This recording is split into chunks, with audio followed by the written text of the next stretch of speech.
Good morning students. Last lecture में हमने rank निकालना सीखा था यूजिंग इक्लन फॉर्म। ठीक है, इक्लन फॉर्म आपकी क्या आती है, आप एलिमेंट्री ऑपरेशंस लगाते थे उसके ऊपर जिससे आपकी मैट्रिक्स की वैल्यू छोटी से छोटी हो जाए, यानी मैट्रिक्स के अंदर मैक्सिमम से मैक्सिमम जीरो बन जाए। अब आपको एलिमेंट्री ट्रांसफॉर्मेशन की हेल्प से इन्वर्स निकालना है। वैसे तो आप इन्वर्स पहले भी निकालना सीख चुके हैं using the adjoint method, but यहाँ पे आपको इन्वर्स निकालना है एलिमेंट्री ट्रांसफॉर्मेशन की हेल्प से। एलिमेंट्री ट्रांसफॉर्मेशन आप सब लोगों को पता ही है, आपको रो और कॉलम के ऑपरेशन लगाने होते हैं जिससे हमारी मैट्रिक्स की वैल्यू मिनिमाइज से मिनिमाइज हो सके। वैसे तो आप रो और कॉलम दोनों के ऑपरेशन मिक्स करके लगा सकते हैं, पर रूल्स कहते हैं कि अगर आप रो के ऑपरेशन फॉलो कर रहे हैं तो आप रो के ऑपरेशन फॉलो करिए, और कॉलम के ऑपरेशन फॉलो कर रहे हैं तो कॉलम के ऑपरेशन फॉलो करिए। बेसिकली जो आप इन्वर्स निकालते हैं एलिमेंट्री ट्रांसफॉर्मेशन में, उसमें हम रो ऑपरेशंस का यूज़ करते हैं। फॉर एग्जांपल हमारे पास कोई मैट्रिक्स है ए, मुझे किसी इस मैट्रिक्स का इन्वर्स निकालना है यूजिंग द एलिमेंट्री ट्रांसफॉर्मेशन। अब मैं ए को क्या लिख सकता हूँ, ए को मैं ए इंटू ए आई लिख सकता हूँ, क्योंकि मैट्रिक्स में आई का मतलब क्या होता है, आइडेंटिटी मैट्रिक्स। आइडेंटिटी मैट्रिक्स क्या होती है, जिसके डायगोनल्स पे वैल्यू वन होती है, बाकी सारी वैल्यू क्या होती है, जीरो होती है। अगर मैं इस ए को इधर ले जाऊँ तो ये जाके क्या बन जाएगा, इन्वर्स बन जाएगा। यानी आई इक्वल्स टू मेरा कितना हो जाएगा, ए इंटू ए इन्वर्स। ठीक है, अगर ए इक्वल्स टू ए आई के है तो आई इक्वल्स टू कितना हो गया मेरा, ए इंटू ए इनवर्स। यानी मुझे एक मैट्रिक्स ए पता होगी और आई को मैं अपनी मर्जी से लेट करूंगा। लेट करने का मीन्स हमें पता है कि आई की वैल्यू कितनी होती है।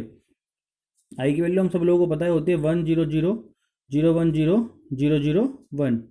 ये डिपेंड करता है, अगर मैट्रिक्स 3/3 की दी हुई है तो आप आई की वैल्यू ये मानेंगे, अगर मैट्रिक्स 2/2 की होगी तो आप आई की वैल्यू मानेंगे 1 0 0 1।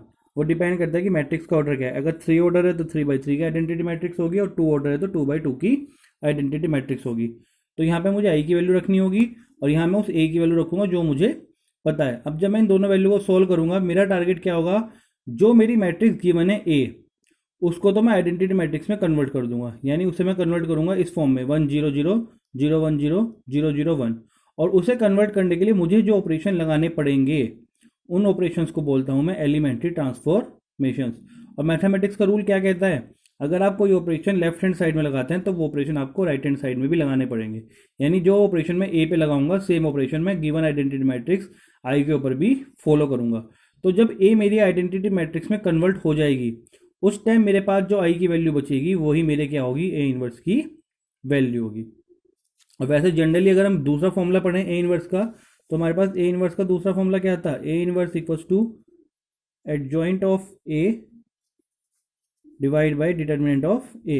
अगर आपको एग्जाम में कुछ नहीं दिया, आपको केवल इनवर्स निकालने के लिए आ गया, तो आप इस फॉर्मूले से भी निकाल सकते हैं, A inverse equals to adjoint of A divide by determinant of A. But अगर उसने कहा है इनवर्स यूजिंग एलिमेंट्री ट्रांसफॉर्मेशन, तो आपको A equals to A I equals to A into A inverse, आपको ये वाला मेथड फॉलो करना पड़ेगा। आपके सिलेबस में अलग से ये चीज़ मेंशन भी है। अब एक एग्जांपल ले लेते हैं। एलिमेंट्री रो ऑपरेशन की हेल्प से फाइंड इनवर्स ऑफ ए। हमें मैट्रिक्स ए पता है जिसकी वैल्यू कितनी है, 3 0 2 2 0 -2 0 1 1। अब आपको इसका इनवर्स निकालना है, तो मैंने सबसे पहले एक आइडेंटिटी मैट्रिक्स आई लेट कर ली, जिसकी वैल्यू क्या होगी, क्योंकि 3/3 की मैट्रिक्स है तो उसकी वैल्यू कितनी हो गई, 1 0 0 0 1 0 0 0 1। तो एक तरफ मैंने मैट्रिक्स लिख ली अपनी। अब सबसे पहले मुझे क्या करना होगा, मुझे अपना वही कंसेप्ट फॉलो करना है। मुझे सबसे पहले क्या करना है, फर्स्ट रो जो ये आपकी ये मैट्रिक्स है, इस मैट्रिक्स को आपको इसमें कन्वर्ट करना है। ठीक है, तो आपको क्या करेंगे, अब आपको दिखाई दे रहा है कि फर्स्ट रो का फर्स्ट एलिमेंट कितना है आपका, 1 है, तो आप यहाँ पे 1 बनाइए। अब इसे 1 बनाने के लिए थोड़ा सा पहले कोशिश करिए कि आप थोड़ा सा इसको छोटा कर लें, जैसे हमें दिखाई दे रहा है। अगर मैं यहाँ 2 और -2 को ऐड कर दूँ तो ये जीरो हो जाएगा। एक जीरो मेरे पास पहले से बनी बनाई है, तो यानी मेरे पास ये वाली दोनों जीरो तो मुझे मिल ही जाएंगे आराम से यहाँ। तो मैंने क्या करा, सबसे पहले रो 1 पे ऑपरेशन लगा दिया, रो 1 प्लस रो 2। तो जब करा मैंने 3 + 2 कितना हो गया मेरे पास 5, 0 + 0 कितना हो गया 0, और 2 और -2 कितना हो गया 0। जब आप रो 1 पे ऑपरेशन लगाते हैं तो रो 2 और रो 3 पे कोई इफेक्ट नहीं पड़ता है, वो आपकी एज इट इज उतर गई। 2 0 -2 0 1 1। जो ऑपरेशन आपने मैट्रिक्स ए पे लगाया है वही सेम ऑपरेशन आपको मैट्रिक्स आई पे भी लगाना पड़ेगा। तो जब आप मैट्रिक्स आई पे सेम ऑपरेशन लगाएंगे तो मैट्रिक्स आई की वैल्यू आपके पास क्या आ जाएगी, 1 + 0 1, 0 + 1 1, और जीरो प्लस जीरो कितना हो गया, जीरो। सेकेंड रो आपकी as it is, third row आपकी एज इट इज़। क्लियर हो गई बात? यहाँ तक कोई दिक्कत किसी को? अब आपको क्या करना है, रो वन पे ऑपरेशन लगाना है। अब आपको इस एलिमेंट को वन बनाना है, तो सीधा सीधा कंसेप्ट है, रो वन पे ऑपरेशन लगा दो, रो वन डिवाइड बाई फाइव। आपने पूरी मैट्रिक्स को फाइव से डिवाइड कर दिया, 5/5 1, 0/5 0 और 0/5 0। बाकी की दोनों रो पे आपको कोई फर्क नहीं पड़ा। और सेम ऑपरेशन आपको आई वाली मैट्रिक्स पे लगाना पड़ेगा। तो 1/5 आपने करा, 0.2 मिल गया, 1/5 आपने करा, 0.2 मिल गया, और 0/5 आपने करा, 0 मिल गया। सेकंड रो पे कोई इफेक्ट नहीं पड़ा, थर्ड रो पे आपके कोई इफेक्ट नहीं पड़ा। आप इसको 0.2 भी लिख सकते हैं और आप इसको 1/5 भी लिख सकते हैं, दोनों आंसर सही हैं, दोनों आंसर पे कोई फर्क नहीं पड़ेगा। ठीक है, तो आपके पास दो मैट्रिक्स चल रही हैं, ये मैट्रिक्स ए चल रही है और ये वाली मैट्रिक्स ए चल रही है और ये वाली मैट्रिक्स आपकी आई चल रही है। अब आपको क्या करना है, ये जो आपकी ए वाली मैट्रिक्स है ये तो आपका बन गया 1 0 0। अब आपको क्या करना है, इस एलिमेंट को जीरो बनाना है, इस वाले एलिमेंट को जीरो बनाना है, क्योंकि यहाँ पे क्या होता है 0 1 0 होता है, और इस बीच वाली जीरो को 1 बनाना है। तो पहले तो कोशिश करिए। अब आप इसमें क्या कर सकते हैं, अब मुझे इस वाले एलिमेंट को जीरो बनाना है, तो बहुत सिंपल सा कंसेप्ट है। अगर मैं इस वाली वैल्यू में 2 की मल्टीप्लाई कर दूं और इसमें से क्या कर दूं, माइनस कर दूं, तो मेरा ये जीरो बन जाएगा, जैसा मिक्लन फॉर्म में करते थे। तो मैंने सेम ऑपरेशन लगा दिया, R2 माइनस 2R1। तो मैंने 2 1 जा 2, 2 में से 2 गया, कितना हो गया, zero. 2 into zero zero, zero में जीरो गया जीरो, और 2 इंटू जीरो जीरो, -2 में जीरो गया -2। फर्स्ट रो मेरी एज इट इज उतर गई, सेकंड रो मेरी चेंज हो गई, थर्ड रो पे मेरा कोई इफेक्ट नहीं पड़ा। अब जो ऑपरेशन मैंने उस पर लगाया वही ऑपरेशन आई पे लगे, तो 2 इंटू 0.2 0.4 हो गया, जीरो में से 0.4 गया, माइनस का 0.4। 2 इंटू 0.2 0.4 हो गया, 1 में से 0.4 माइनस करा मैंने, कितना बचा 0.6। 2 इंटू जीरो जीरो, जीरो में से जीरो गया, कितना बचा मेरा, जीरो। फर्स्ट रो मेरी एज इट इज रही, सेकंड रो मेरी चेंज हो गई, थर्ड रो मेरी उतर गई। अब मुझे क्या करना है, इस यहाँ पे -2 है, अब मैं इसे डिवाइड बाई -2 कर दूंगा। R2 को डिवाइड बाई मैंने क्या कर दिया, -2 कर दिया। तो 1 0 0 0 0 1 0 1 1। अब जब मैंने उसको -2 से डिवाइड करा तो आई को भी करना पड़ेगा।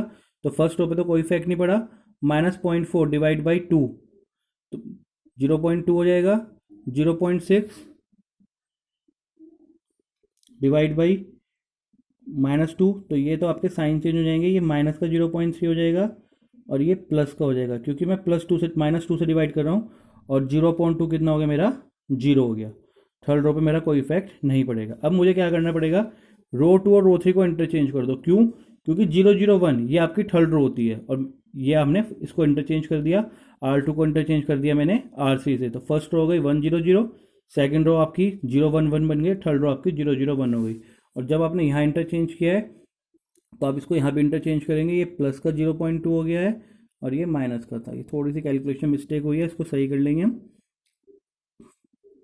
यहाँ तक क्लियर है? अब हमारा क्या काम रह गया, अब हमारा ये 1 0 0 बन गया, फर्स्ट रो भी पूरी सही हो गई, थर्ड रो भी हमारी पूरी सही होगी। अब हमें इसको बनाना था 0 0 1। अब ये बताइए कैसे बन सकता है। अब हमें इसको जीरो करना है, सिंपल सी बात है, हमें क्या करना है, इसको जीरो करना है। 1 0 0 0 1 0, तो सिंपल सी बात है, R2 पे ऑपरेशन लगा देंगे, R2 माइनस R3। तो हमने R2 पे ऑपरेशन लगा दिया, R2 माइनस R3, तो 1 0 0 0 1 0 0 0 1। अब जो ऑपरेशन इस पे लगा है वो ऑपरेशन इस पे भी लगेगा। जीरो में से 0.2 गया, जीरो में से 0.2 जाएगा, -0.2, जीरो में से 0.3 जाएगा, +0.3, और 1 में जीरो जाएगा, 1 बचेगा। तो जीरो में से आपका 0.2 गया, -0.2, जीरो में से 0.3 गया, तो +0.3 हो गया, और ये आपका 1 आ गया।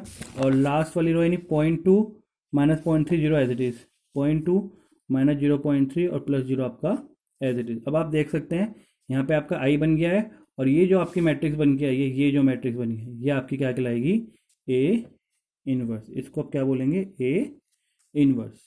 आप चाहे तो पॉइंट हटा सकते हैं, चाहे आप इसको 0.2 को 1/5 लिख दीजिए, और 0.3 को 3/10 भी लिख सकते हैं, तो उसमें कोई दिक्कत नहीं है। तो ये जो हमारी गिवन मैट्रिक्स थी, ये उसका इनवर्स निकल के आ गया है। एग्जाम में अगर आप इसको चेक करना है आपका आंसर सही है गलत है, आप इनवर्स को एडजॉइंट वाले मेथड से निकाल के भी चेक कर सकते हैं। अगर आपके दोनों की दोनों वैल्यू आपके यहाँ से बिल्कुल सेम आएंगी।